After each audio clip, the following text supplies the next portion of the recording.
미라클 라이프 시간입니다. 매주 화요일 아침에는 여러분의 건강을 책임집니다. 자, 오늘의 주제부터 바로 만나볼까요? 영하권 추위 시작, 한파주의보, 당뇨주의보, 국민병이라고까지 불리는 이 만성 성인병 당뇨죠. 겨울이 되면 당뇨 위험성이 높아진다고 하는데요. 자, 왜 그럴까요? 겨울 날씨와 당뇨의 관계, 오늘 자세하게 알려줄 가정의학과 전문의 민혜연 원장 나오셨습니다. 원장님 안녕하세요. 안녕하세요.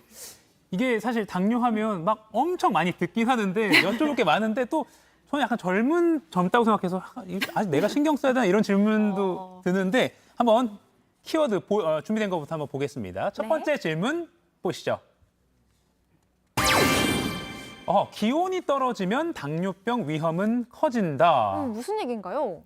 사실 이 기온과 당뇨병 자체가 직접적인 연관이 있는 건 아니에요. 근데 오늘처럼 이렇게 날씨가 확 추워지게 되면 사람들의 행동에 특징적인 변화가 생기죠.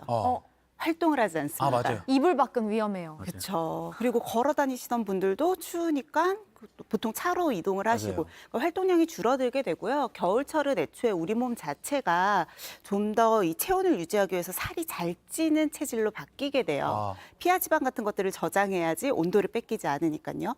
문제는 우리 몸은 체중이 1kg 증가할 때마다 당뇨병의 위험성이 10% 정도 증가한다라고 하거든요.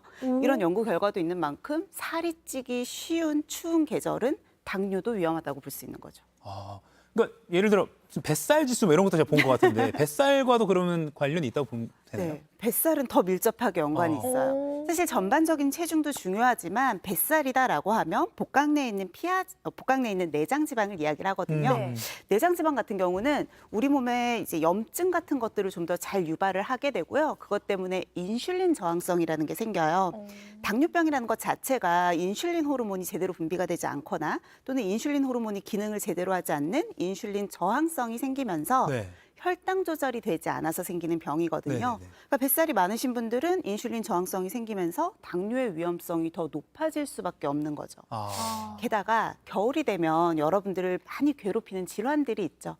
독감도 있고 감기도 있고 장염 같은 여러 가지 감염성 질환들이 굉장히 많이 생길 수가 있는데 내 몸은 질환의 상태가 되고 열이 나게 되면 스트레스 상태예요. 그렇다 보니까 스트레스 호르몬이라고 하는 콜티졸이 분비가 되는데 이게 또 혈당 조절을 어렵게 만들거든요. 그래서 이전보다 질병에 걸릴 찬스가 높고 또 약간 배가 나오면서 내장 지방이 쌓인다라고 하면 확실히 혈당 조절에 좀 더 신경을 쓰셔야 합니다. 그러니까 겨울이라고 막 귀찮아서 아무데도 안 나가고 이러지 말고 운동이나 생활 습관에 더 신경을 써야겠어요. 근데 이미 당뇨를 앓고 있는 환자에게는 겨울이 더 위험한 계절이다 이런 이야기가 있더라고요. 맞아요. 사실 당뇨를 앓고 계시는 분들을 저희가 진료를 볼 때 겨울철이 되면 꼭 당부하는 것들이 있어요. 어떤 건가요? 길거리 간식들을 절대 드시지 말라고 말씀을 드립니다.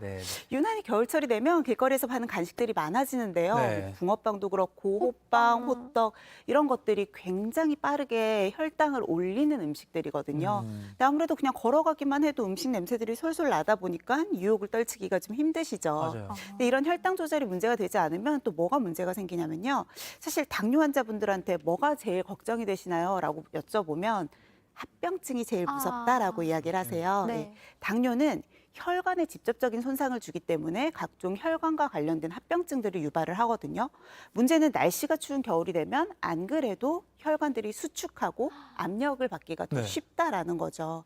그러니까 당뇨를 갖고 계신 분들은 원래도 혈관 손상 때문에 혈관이 좁아져 있거나 손상이 돼 있는 경우가 많은데 여기에 추운 날씨까지 겹치게 되면 혈관이 갑자기 수축을 하겠죠. 그러니까 혈관이 막히거나 터지기도 쉬운 거예요. 그래서 혈관과 관련된 합병증 중에서도 가장 사망률이 높은 심내 혈관 질환의 위험성이 더 높아지기 때문에 혈당 관리뿐만이 아니라 합병증 관리까지도 신경을 쓰셔야 된다. 혈관이 결국 날씨에 영향을 받으니까 그게 문제가 되는 거군요. 날씨가 쌀쌀해지면서 독감뿐만 아니라 당뇨도 신경을 잘 써야겠습니다. 바로 또 두 번째 질문 한번 가보겠습니다. 보여주세요. 당뇨에는 나이가 없다. 아니, 당뇨가 대표적인 성인병 중에 하나잖아요. 그쵸. 근데 나이가 상관없다는 건가요? 방금 전에도 저는 좀 젊은 것 같아서 괜찮은 것 같다고. 그건 본인의 기준이고. 자, 이렇게 얘기를 하셨는데 당뇨가 성인병이라고 하는 건 일단 엄연하게 말씀드리면 2형 당뇨에 관한 이야기예요. 제가 당뇨병이 인슐린이 분비가 되지 않거나 저항성이 생길 때 생길 수 있다라고 하는데 분비가 되지 않는 경우는 1형 당뇨. 그래서 보통 이제 소아 때 발병을 하기 때문에 오늘은 좀 차치하고 두고요. 네. 2형 당뇨가 대표적으로 성인병으로 인지하고 있는 당뇨병이고 인슐린이 지속적으로 너무 많이 분비가 되다 보면 내 몸에서는 인슐린이 분비가 돼도 이 신호를 받아들이지 못하는 인슐린의 저항성이 생겨요. 아무래도 이런 저항성이 생기려면 오랜 기간 나쁜 습관들이 좀 쌓이면서 생기는 경우가 많다 보니까 이전에는 주로 중장년층에게 많이 발생을 했고 그래서 성인병이라는 말도 얻었죠. 네. 네. 근데 요즘은 당뇨의 성인병이라는 표현 자체를 쓰지 말자는 의견도 굉장히 많습니다. 편견을 주니까. 네. 그리고 최근에 통계를 보면요. 최근 4년 동안 20대 당뇨 환자가 50%를 넘겼다고요. 아이고. 증가세가. 아, 그래요? 30대도 25% 정도의 증가세를 가지고 있거든요. 그러니까 굉장히 20, 30대 이 젊은 층에게도 가파르게 이형 당뇨가 증가를 하고 있기 때문에 절대로 내가 나이가 좀 어리다, 내가 아직 20, 30대다라고 안심할 건 아니고요. 확실히 이전보다는 좀 서구화된 식습관 같은 것들이나 활동량이 줄어들면서 각종 이런 대사 관련된 질환들의 연령대가 굉장히 젊어지고 있습니다.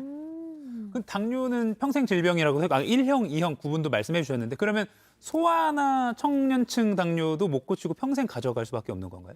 이 당뇨에 대해서 많이들 하시는 뭐 오해라고도 할 수 있는데 예. 일반적으로 우리가 질병은 약을 먹고 치료를 하잖아요. 근데 당뇨는 완치가 없다라고 보시는 게 좀 더 정확합니다. 뭐 절망감을 드리려고 하는 말씀이 아니라 사실 당뇨를 한번 진단을 받게 되면 네. 이분들은 제가 말씀드린 것처럼 한순간 혈당이 높아서 진단을 받는 게 아니라 아예 내 몸에 인슐린 저항성이라고 하는 하나의 특징이 생기는 거거든요. 네. 그래서 혈당 조절이 잘 된다라고 해도 계속해서 합병증에 대해서나 이런 검진들을 해야지 좀 더 안전할 수 있고요. 보통은 내가 인슐린 저항성이 생겨서 진단을 받을 때 그냥 딱 한순간에 고혈당 상태로만 진단을 하진 않아요. 혈당이 높다고 해도 지속적으로 여러 차례 검사를 하고 또 몇 개월간의 그 혈당의 수치를 알 수 있는 당화혈색소 같은 걸 같이 검사를 하다 보니까 내가 당뇨에 일단 진단을 받았다면 남들보다 혈당 조절에 불리한 입장이구나라는 걸 받아들이시고 평생 좀 혈당에 대해서도 잘 관리하시고 합병증에 대한 검사를 주기적으로 받으시는 게 좋죠. 그러니까 환자라는 생각보다는 계속 관리를 해 나가자라고 네, 맞아요. 생각하는 게 평생 케어해 긍정적인 나가시죠. 마음가짐일 것 같아요. 네. 아까 그 겨울 간식 얘기하셨기 때문에 바로 키워드 세 번째 준비가 돼 있는데요. 세 번째 핵심 질문 보여주세요. 군고구마, 붕어빵. 아유, 절대 겨울에 빼놓을 수 없는 간식인데 아쉽습니다. 이거 조심해야 된다는 거죠? 아니라고 해주시죠. 아니라고 해주세요. 아, 정말 아니었으면 좋겠는데요. 어쩔 수가 없어요. 이런 일반적으로 우리가 입에 넣었을 때 바로 단 음식들은 당지수가 굉장히 높습니다. 그러니까 빠르게 내 몸에 흡수가 돼서 혈당을 빠르게 올린다는 거거든요. 사실 고구마 같은 경우는 조금 의심스러우실 수도 있어요. 네, 고구마 건강식 아닌가요? 네, 좋은 탄수화물이라서 다이어트 하는 사람들도 먹는 거 아닌가 네. 싶으실 텐데 생고구마 같은 경우는 당지수가 50이라서 뭐 당뇨가 있거나 다이어트 하시는 분들도 드셔도 좋습니다. 문제는 이 생고구마가요. 조리 방법에 따라서 당지수가 많이 차이가 나요. 아, 구우면 뭐 안 좋다. 뭐 구우면 당지수가 50에서 90 정도까지 거의 2배 가까이 올라가게 됩니다. 삶으면요? 삶으면 한 70 정도로 조금 나아요. 그래서 그나마 고구마를 좀 드시고 싶다고 하면 구운 것보다는 쪄서 드시는 게 좀 더 좋겠고요. 또 길거리에서 파는 음식들 중에서 이렇게 팥 앙금이나 팥소가 들어간 것들도 혈당을 빠르게 올릴 수 있으니까 조금 지양하시는 게 좋겠죠. 그래서 저희 어머니가 구운 거 먹지 말고 쪄줄 테니까 찐 고구마 먹으라고. 좀 덜 달지만 그게 건강에는 더 좋습니다. 삶의 지혜가 이미 있으셨군요. 네. 알겠습니다. 근데 또 설탕 대체제를 먹는 분들도 많아요. 설탕 같은 거 직접적으로 섭취하면 좀 안 좋다. 이건 맞는 건가요? 아니면? 네, 맞습니다. 이 설탕이 대표적으로 당지수가 높은 음식이에요. 당지수 자체가 설탕을 100 기준으로 보고 설정을 하는 거거든요. 네네. 그렇기 때문에 아무래도 당뇨가 있으신 분들은 단 음식을 먹지 말라라고 하는데요. 요즘은 다행히 혈당을 많이 올리지 않는 설탕의 그 대체제들이 많이 나와 있어요. 네. 뭐 스테비아도 그렇고 알룰로스 같은 것들도 그렇고요. 그래서 당뇨 환자분들도 비교적 이런 음식들, 이런 식재료들을 이용을 해서 요리를 하시면 안심하시고 드실 수가 있는 거죠. 아, 네, 그렇군요. 저 마치기 전에 꼭 질문하고 싶은 게 있는데 이제 뭐 유전적인 원인이나 아니면 이 비만 이런 것들 때문에 고위험군이라고 자기가 스스로 생각을 할 수 있잖아요. 이럴 때 그냥 가정의학과나 내과에 가서 당뇨 검사 해주세요 하면 해주나요? 네, 가능합니다. 뭐 근처 정말 동네 의원에서 간단하게 혈액 검사만으로 검사가 가능하신데요. 다만 주의할 점. 공복으로 가셔야 합니다. 아, 일반 혈당이 아니라 우리가 공복 혈당을 검사를 하기 때문에 8시간 정도는 공복을 유지하신 채로 가셔서 당뇨에 대한 검진을 받고 싶습니다라고 이야기하면 공복 혈당을 먼저 검사를 할 거고요. 이상 수치가 나오면 당화혈색소 같은 추가 검사들을 하기도 합니다. 8시간 동안 공복. 네. 그렇군요. 알겠습니다. 당뇨는 누구나 조심해야 될 문제인 것 같아요. 오늘 날씨 추우니까 웅크리고만 있지 말고 적당히 네. 운동도 좀 해주시면 좋을 것 같고요. 네, 오늘 겨울철 당뇨 이야기 가정의학과 전문의 민혜원 원장과 함께했습니다. 나와주셔서 고맙습니다. 고맙습니다.